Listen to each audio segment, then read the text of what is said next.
Hello everyone, Mike here. Today I'm going to be filming a field tour.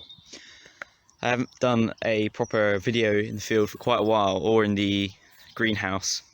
I've been quite busy with different things, but the avian flu restrictions end today, so I thought it would be a good time to film another tour in the field. So I've planted a laurel hedge going right the way down the field, down to there. Not sure if I've already shown these to you, so I'll just mention them again. I got these Christmas trees here planted. I had 10 of them, but then somebody gave me another one that was in a pot, so I've got 11 of them now, which is good. They take about 7 years to mature, but I'm not sure whether I'll be digging them up and potting them sooner to sell, or whether I will leave them until they do mature. Got my dung pile here for putting in the beds. Here's a few cuttings. This was the cottage garden beds that I made. It's a bit overgrown now, but I'm going to be moving a lot of this now because I've got an entrance here. So here's just a few of the cuttings. A lot of them have rooted now, so I need to get them dug and potted again so I can drive through a bit.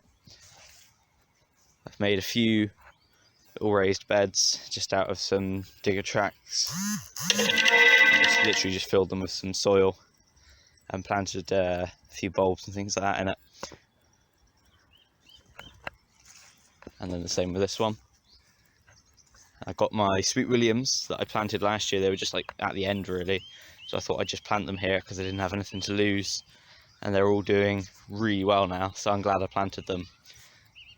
I did have to move a few, but the majority of them have stayed here. So here's my main cutting bed. Again, all of them have rooted, and I need to move them because we're going to be levelling out this area from that post there, or post that stick, and then up to that one, and then at the other side of the field, I'll zoom in, that post, and there was another one down there, but I think my dog's pinched it, so that's where the tunnel's going to be. So I'm going to be leveling out this for that. So all of these laurel, griselinia, I think I've got a few hebe and pittosporum here, yeah, they're going to have to move. These haven't done so well, but the griselinia and the privet have done really well. So here I had my main row of potatoes, and I dug the majority of these out by hand.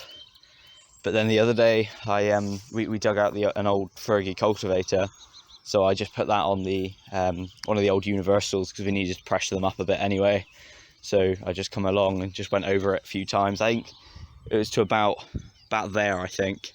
There were still potatoes, and it was getting a bit late really, so I just went over it loads.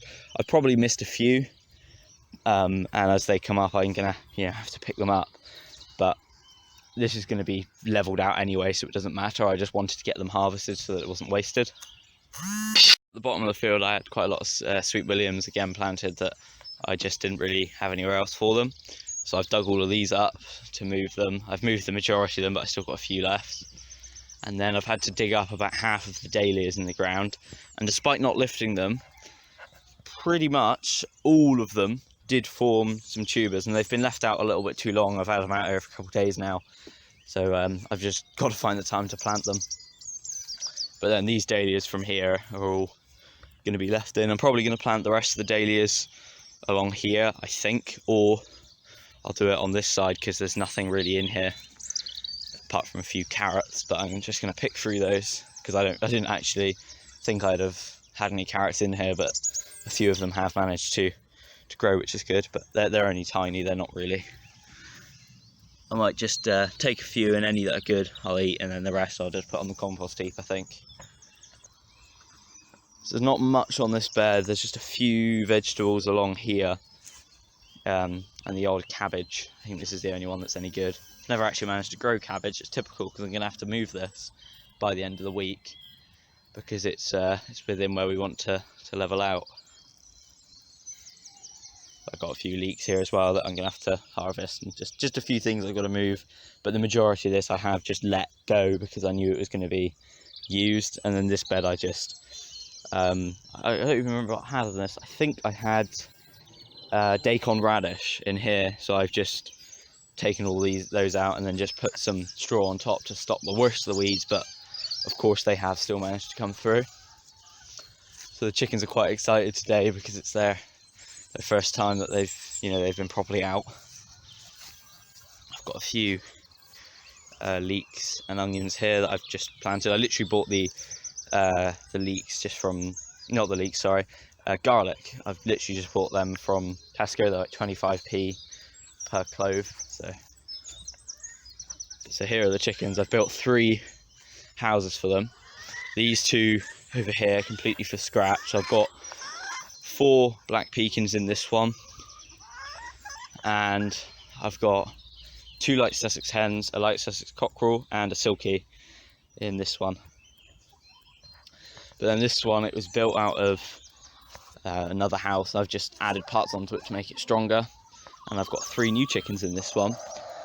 So the one at the back looks like a light Sussex. Then under here, hiding away from the camera, there we go, it's beautiful, I think it's a speckled Sussex. And then this is a Cornish blacktail or Colombian blacktail, but they're laying already, which is good. I paid £15 each for them, but they're really, really good hens. So personally, I think it was worth that price, because I paid the same for these pekins, and I only get like 1 egg every other day from these. Sometimes every day, but usually every other day, whereas these are already laying good eggs. So I worked it out, basically each of the, and I didn't mean for this to happen, but each of the runs have 12 square feet. And there is a figure online. Obviously it varies with breeds, but especially with these pekins, I've got 4 of them in here, and I do have wire netting on the floor because just in case I ever want to keep any chicks in here. It was only a test, this was my first one. I haven't done it again because they can't really peck around so much and they can't eat so much grass. And they haven't been out here that much lately, and you can already see they've made quite a bit of a mess. So I wouldn't put netting on the floor again unless I was going to do it specifically for quail or for chicks or something. But basically they all have 3 square feet each outside, because it's, I think these ones, the 2 arcs, are 3 feet by 4 feet, and you're supposed to give them between 3 and 5 feet, but especially now, I'm going to be hopefully trying to let them out while I'm around, but because it is literally in a field really, I can't have them out all the time just in case the fox gets them. And it just turns out that this house was also 12 square feet on the bottom, completely by accident. So these ones have got 4 square feet each. But that's pretty much it. I've got this bed here. I'll show you this quickly. We put the rotavator on the Ford. We just went along here a few times. I've not really done much with the majority. I do have some potatoes that I planted though. And here's my things from Honeyvale Farm over there. But I think that's about it really to show you. It's a bit of a misty morning, although it's starting to burn off now. Thank you very much for watching this video. I hope you enjoyed, and I'll see you next time. Bye.